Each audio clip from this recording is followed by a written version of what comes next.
নমস্কার বন্ধুরা, অজানার পথের নতুন পর্বে আপনাদের সকলকে স্বাগত জানাই।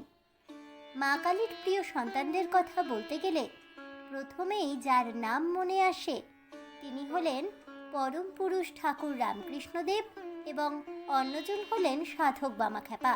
তবে দেবী কালীর চরণে নিবেদিত প্রাণ ছিলেন অনেক মহাপুরুষ।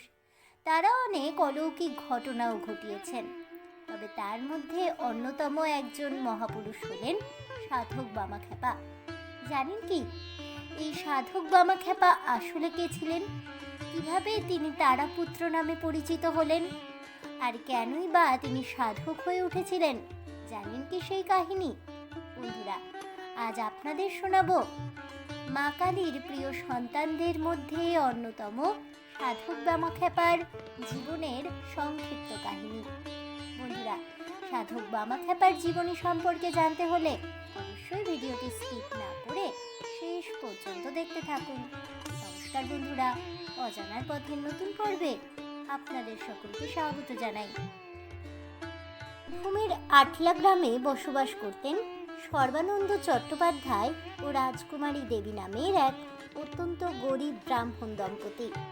মাত্র এক টুকরো জমিতে চাষাবাদ করে এবং ভজন কীর্তন করে কোনো মতে দুবেলা অন্ন সংস্থান হতো তাদের।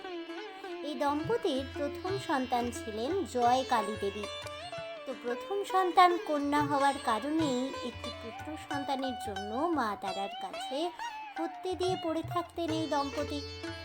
এর কিছুকাল পরে হঠাৎই শিব চতুর্দশীর রাতের তৃতীয় প্রহরে রাজকুমারী দেবী একটি দেবতুল্য পুত্র সন্তান প্রসব করেন। পিতা সর্বানন্দ চট্টোপাধ্যায় বুঝতে পারলেন, একদিকে শিব চতুর্দশীর তৃতীয় প্রহরে ভগবান শিবকে বামদেব নামে প্রণাম করা হয়, আবার অন্যদিকে যে মা তারার কাছে হত্যে দিয়ে পুত্র সন্তান লাভ হয়েছে সেই তারা মায়ের আরও এক নাম হলো বামা।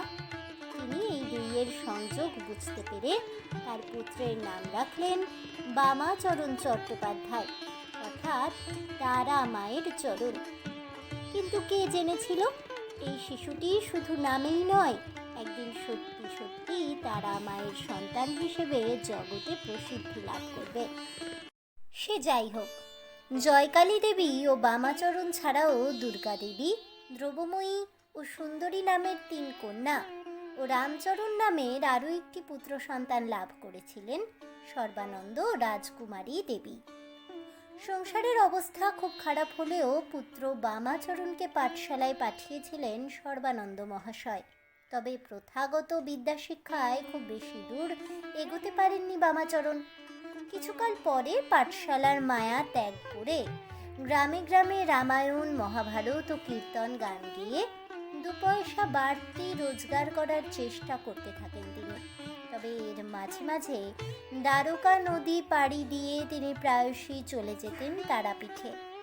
সেখানে কখনো তিনি শ্মশানে জ্বলন্ত চিতার সামনে বসে থাকতেন, কখনো আবার বাতাসের সাথে কথা বলতেন, কখনো কখনো শ্মশানের আশেপাশে ধ্যান মগ্ন তান্ত্রিকদের দিকে অপলক দৃষ্টিতে তাকিয়ে থাকতেন, আর সর্বদাই মুখে উচ্চারণ করতেন জয় তারা। তার এই সকল কর্মকাণ্ডের জেরে আশেপাশের লোকজন তাকে পাগল ভাবতে শুরু করে, আর তার এই পাগলামির জন্যে লোকমুখে বামাচরণের পরিবর্তে তার নাম ছড়িয়ে পড়ল বামাখ্যাপা নামে। মাত্র 18 বছর বয়সে পিতৃবিয়োগ ঘটে যায় বামাখ্যাপার। পরিবারের বড় সন্তান হওয়ার দরুন সংসারের দায় দায়িত্ব এসে পড়ে তার কাঁধে। অগত্যা মায়ের অনুরোধে মালুটি গ্রামের জমিদার বাড়ির কালী মন্দিরের ফুল তোলার কাজে নিযুক্ত হলেন তিনি। কিন্তু কাজে কিছুতেই মন বসাতে পারেন না বামাচরণ। ফুল তুলতে গিয়ে জয় তারা বলে ফুলের বাগানে লুটিয়ে পড়ে থাকেন বামাচরণ, কখনো বা জয় তারা বলে ফুল ছুঁড়ে দেন শূন্যে। তার এই পাগলামির জেরে তাকে ফুল তোলার কাজ থেকে ছাড়িয়ে নিয়োগ করা হলো ঠাকুরের ভোগ রান্নার কাজে। কিন্তু সেখানেও তার সেই একই কাণ্ড, ফলে তাকে পাগল আখ্যা দিয়ে শেষ পর্যন্ত পর্যন্ত চাকরি থেকে বরখাস্ত করলেন জমিদার বাবু। পরবর্তীকালে এই মালুটিতেই মৌলিক্ষা মন্দিরে তিনি সিদ্ধি লাভ করেন এবং তারপরে তারাপীঠ মহাশ্মশানে সিদ্ধি লাভ করেছিলেন। এভাবেই কিছুকাল অতিবাহিত হবার পরে বামাখ্যাপা সাক্ষাৎ পেয়েছিলেন ব্রজবাসী কৈলাসপতি নামের এক বাবার। তিনি তান্ত্রিক পিশাচ সিদ্ধ। এই কৈলাসপতি বাবাই পরবর্তীকালে তান্ত্রিক মতে দীক্ষা দান করেছিলেন সাধক বামাখ্যাপাকে। দীক্ষা গ্রহণের পর গৃহত্যাগ করে চলতে লাগলো বামাখ্যাপার মাতৃ সাধনা। কখনো পঞ্চমুণ্ডির আসনে, কখনো অনাহারে থেকে, কখনো আবার অঘরী সাধুদের মতো সব সাধনা করে যেতে লাগলেন বামাখ্যাপা। অবশেষে এলো সেই মাহেন্দ্রক্ষণ। ভাদ্র মাসের কৌশিকী অমাবস্যা তিথির রাত্রে যখন তিনি জ্বলন্ত চিতার পাশে শ্বেত শিমুল বৃক্ষের নিচে সাধনায় মগ্ন ছিলেন, ঠিক তখনই নীল আকাশ থেকে উজ্জ্বল আলোর বিচ্ছুরণ ঘটে ছড়িয়ে পড়ল চারিদিকে। সেই আলোকপুঞ্জ থেকে বেরিয়ে এলেন কোমরে বাঘের চামড়া পরিহিতা, এক হাতে অস্ত্র, এক হাতে মাথার খুলি, এক হাতে নীল পদ্ম এবং এক হাতে খড়গ ধারণ করা এক দেবী মূর্তি। তিনি সস্নেহে মাথায় হাত রাখলেন বামাখ্যাপার। এরপর অভুক্ত বামাকে মাতৃস্নেহে দান করে তার নিজের স্তন্য সুধা তিনি পান করালেন। এই অলৌকিক অতি আশ্চর্য ঘটনায় চৈতন্য হারিয়ে সমাধিমগ্ন হলেন বামাখ্যাপা। এরকম সমাধিমগ্ন অবস্থায় তিনি 3 দিন 3 রাত সেখানেই অবস্থান করেন। কিন্তু 3 দিন পর প্রকৃতিস্থ হয়েই চিৎকার করে এদিক ওদিক দৌড়তে লাগলেন। গ্রামবাসীরা নিশ্চিত হলেন বামা এতদিন অর্ধ পাগল ছিলেন, আজ তিনি সম্পূর্ণ পাগল হয়ে গেছেন। প্রায় 1 মাস যাবৎ চলল বামাখ্যাপার এই পাগলামো। সে সময়ে তারাপীঠের পরিচালনার দায়িত্বে নিয়োজিত ছিল নাটোরের রাজপরিবার। একদিন ভগবতী তারা নাটোরের রানীকে স্বপ্নাদেশ দিয়ে বামাকে তারাপীঠ মন্দিরের পুরোহিত পদে নিযুক্ত করার জন্য বলে পাঠালেন। রানীমা মা তারার এই আদেশ শিরোধার্য করে নিয়ে বামাকে মন্দিরের পুরোহিতের কাজে নিযুক্ত করলেন। কিন্তু খ্যাপাটে বামাকে পুরোহিত নিযুক্ত করার এই ব্যাপারটা মোটেই ভালোভাবে মেনে নিতে পারলেন না তৎকালীন ব্রাহ্মণ পূজারী ও পাণ্ডারা। অন্যদিকে বামাচরণের পূজা করার পদ্ধতিও ছিল অস্বাভাবিক, অদ্ভুত। পূজা অর্চনার কোনো নিয়ম কানুনের কোনো রকম তোয়াক্কা করতেন না তিনি। না মানতেন কোনো নিয়ম, আর না মানতেন কোনো মন্ত্রতন্ত্র। কখনো দেখা যেত তিনি মাকে ভক্তি করছেন, কখনো বা মা তারাকে গালি দিচ্ছেন। পূজার সময় সংস্কৃত মন্ত্রের বদলে নিজের ইচ্ছে মতো বাংলায় মন্ত্র বলতেন তিনি। চন্দনের বদলে নিজের চোখের জলে ফুল মাখিয়ে নিতেন বামাখ্যাপা, তারপর তা ছুঁড়ে দিতেন মায়ের বিগ্রহের দিকে। কিন্তু কি আশ্চর্য, ফুলগুলো ঠিক মালার আকারে সজ্জিত হতো দেবীর কণ্ঠে। সাধনা মগ্ন বামা সারাদিন থাকতেন ভাব সমাধিতে ঘোরের মধ্যে। একদিন বামদেব মায়ের বিগ্রহে মূত্রই ত্যাগ করে দিলেন। এ নিয়ে তো হইচই পড়ে গেলে বামদেব বললেন, আমি আমার মার কোলে যা ইচ্ছে তাই করব, তাতে কার কি আসে। মা তারাকে তিনি এতটাই ভালোবাসতেন যে তিনি তাকে সম্বোধন করতেন বড় মা বলে, আর তার নিজের মাকে বলতেন ছোট মা। আর সঙ্গত কারণেই তিনি যখন তারা মায়ের পূজা করতেন তখন চারিধারে ভিড় জমাতো দর্শকেরা। সকলে দেখত খ্যাপাটে পূজারী বামুনের খেয়ালিপনা। বামাখ্যাপা প্রায়শই তারা মায়ের উদ্দেশ্যে নিবেদন করা প্রসাদ ও নৈবেদ্য আগে থাকতেই খেয়ে ফেলতেন এবং তার উচ্ছিষ্ট খাবার অর্পণ করতেন মা তারাকে।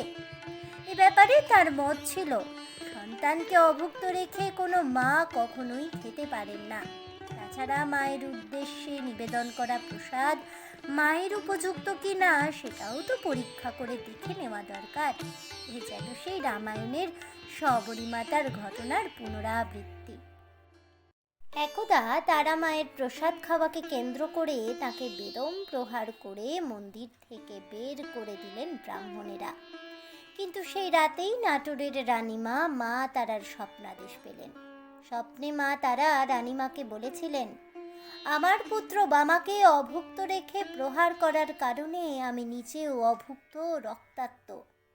রানীমা দ্রুত এই ঘটনা সম্পর্কে খোঁজ খবর নিয়ে আবারও বামাকে নিযুক্ত করেছিলেন মন্দিরের পূজারী হিসেবে। আর সেখান থেকেই মা তারার উদ্দেশ্যে ভোগ নিবেদন করার আগে বামা খেপাকে ভোগ নিবেদন করা হতো। বামদেবের গর্ভধারিণী মা যখন দেহ রক্ষা করলেন তখন ছিল বর্ষাকাল। তার পারলৌকিক ক্রিয়ার ঠিক 2 দিন আগে ভাই রামচরণ এলো দাদার সাথে মায়ের ক্রিয়াকর্মের বিষয়ে আলোচনা করতে। আপন ভোলা বামা বলে বসলেন, 2-4খানা গ্রামের মানুষকে নেমন্তন্ন করে তৃপ্তি সহকারে খাওয়াবে কিন্তু। ভাই রামচরণ তো অবাক। নিজেদের জন্য 2 মুঠো অন্নদানা জোগাড় করতেই উদরস্থ পরিশ্রম করতে হয়, আর 2-4খানা গ্রামের মানুষকে খাওয়ানো কি মুখের কথা? সে যাই হোক, দাদার আদেশ শিরোধার্য করে রামচরণ ফিরলেন বাড়িতে। কিন্তু শ্রাদ্ধের দিন ঘটে গেল এক অবাক কাণ্ড। সকাল হতে না হতেই দেখা গেল ভিন গ্রাম থেকে দলে দলে মানুষ চালের ধামা, ফলের ঝুড়ি, মিষ্টির হাড়ি, শাক সবজি ইত্যাদি নিয়ে হাজির শ্রাদ্ধ বাড়িতে। রামচরণ বুঝলেন এসব তার দাদারই সিদ্ধ শক্তির নিদর্শন। বেলা বাড়ার সঙ্গে সঙ্গে কালো মেঘে ঢেকে গেল আকাশ। এবার বুঝি শ্রাদ্ধ বা ভোজনের সব আয়োজন পণ্ড হয়। ভাই রামচরণ মুখ ভার করে এলেন দাদার কাছে। আত্মস্থ বামা একটি কাঠি দিয়ে বাড়ির চারধারে গণ্ডি কেটে দিলেন আর আত্মমগ্ন হয়ে বললেন, বৃষ্টি হবে, কিন্তু এই গণ্ডির ভেতরে ঢুকতে পারবে না, নিশ্চিন্তে থাকো। হলো তাই, মুষলধারে বর্ষণ হলো, কিন্তু বামদেবের গণ্ডির ভেতরের ভূমি শুষ্ক রইল। কোনো মতেই সেই দাগকে অতিক্রম করে জল প্রবেশ করতে পারল না ভেতরে। যত জোরে মেঘের গর্জন হয় তত জোরে বামার কণ্ঠে ধ্বনিত হয়, জয় তারা, জয় জয় তারা। উপস্থিত আমন্ত্রিতরা খাওয়া ভুলে ভয়ার্ত চোখে দেখতে লাগলেন এই অলৌকিক দৃশ্য। একদা তারাপীঠের নগেন পাণ্ডা এসে ধরলেন বামা খেপাকে। তার পরিচিত এক জমিদার মারাত্মক অসুস্থ হয়ে পড়েছেন। কোনো ডাক্তার বুদ্ধি জমিদারের অবস্থার কোনো উন্নতি করতে পারেননি। নগেন জানতেন বামদেব বাকসিদ্ধ। তিনি যদি একবার মুখ ফুটে জমিদার বাবুর সুস্থ হওয়ার কথা বলেন তাহলেই তারা মায়ের কৃপায় জমিদার বাবু সম্পূর্ণ সুস্থ হতে বাধ্য। নগেনের চাপাচাপিতে জমিদার বাড়িতে যেতে রাজিও হলেন বামা খেপা। পালকি চড়ে যাওয়ার সময় নগেন বামা খেপাকে বোঝাতে লাগলেন, বাবা, আপনাকে বিশেষ কিছু করতে হবে না, শুধুই রোগীর কাছে গিয়ে জোর গলায় বলবেন, এই উঠে বস, তোর রোগ ভালো হয়ে গেছে।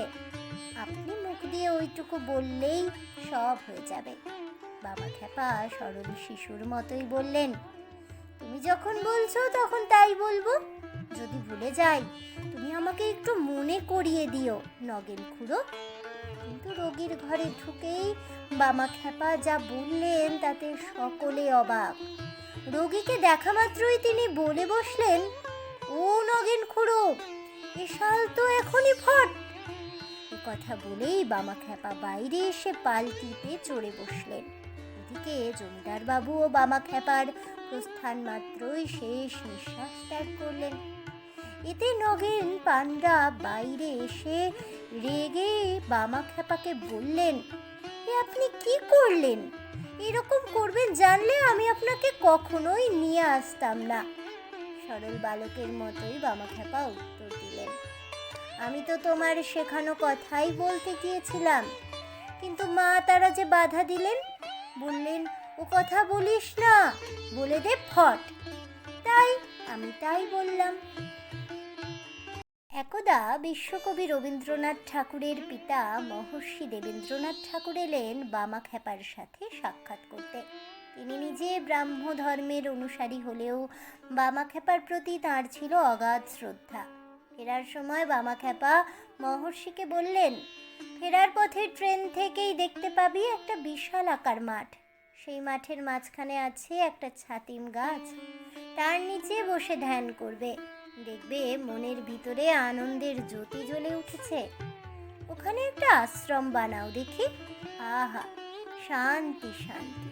ফেরার পথে সেই মাঠ এবং ছাতিম গাছ দেখে চমৎকৃত হলেন মহর্ষি দেবেন্দ্রনাথ ঠাকুর।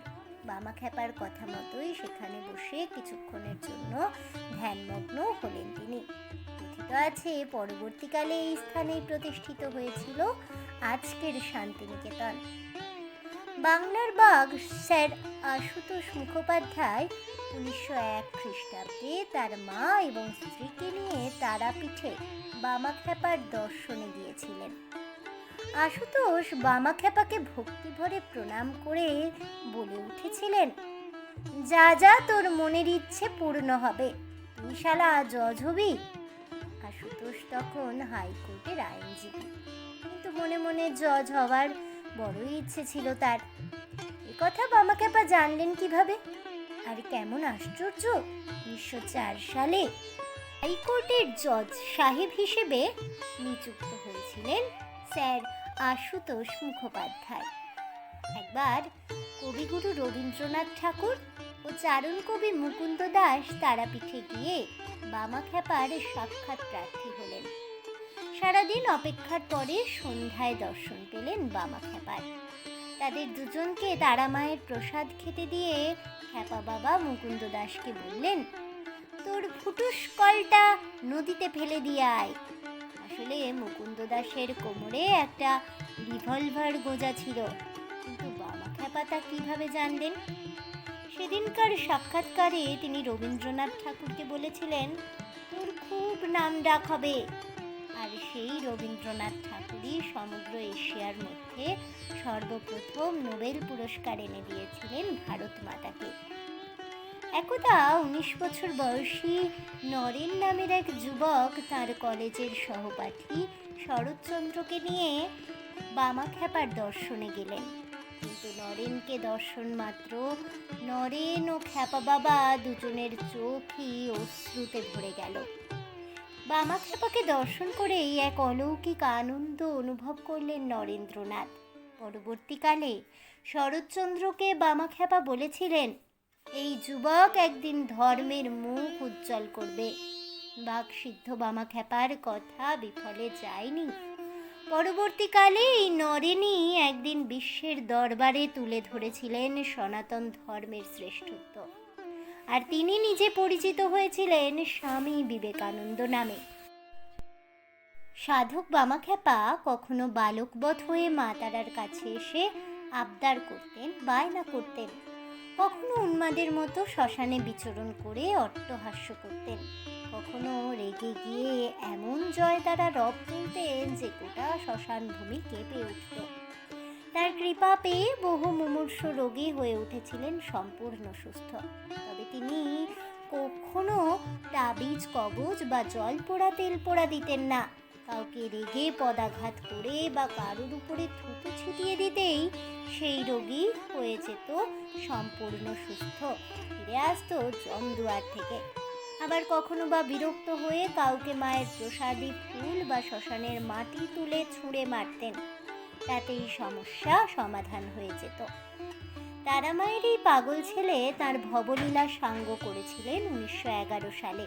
তার সাধনস্থল তারাপীঠেই সমাধিস্থ করা হয়েছিল তাকে। এই তারাপীঠের পবিত্র ভূমিতেই মিশে গিয়েছিলেন মা ছেলে, তাই এখানে যেন মা ছেলের পুনর্মিলন ঘটেছিল তারাপীঠে। আজ এ পর্যন্তই। তাহলে বন্ধুরা, সাধক বামাখ্যাপার জীবনের সংক্ষিপ্ত কাহিনী জেনে আপনাদের কেমন লাগলো অবশ্যই আমাকে কমেন্টে জানাবেন। ভিডিওটি ভালো লেগে থাকলে লাইক শেয়ার করতে ভুলবেন না। আমার চ্যানেলের নতুন বন্ধু হয়ে থাকলে চ্যানেলটিকে সাবস্ক্রাইব করে দেবেন। পাশে থাকা বেল বাটনটি প্রেস করে রাখবেন নতুন ভিডিও নোটিফিকেশন পাওয়ার জন্য। আসছি পরবর্তী ভিডিও নিয়ে। ততক্ষণ সবাই ভালো থাকুন, সুস্থ থাকুন, আর অবশ্যই সঙ্গে থাকুন আর দেখতে থাকুন অজানার পথে।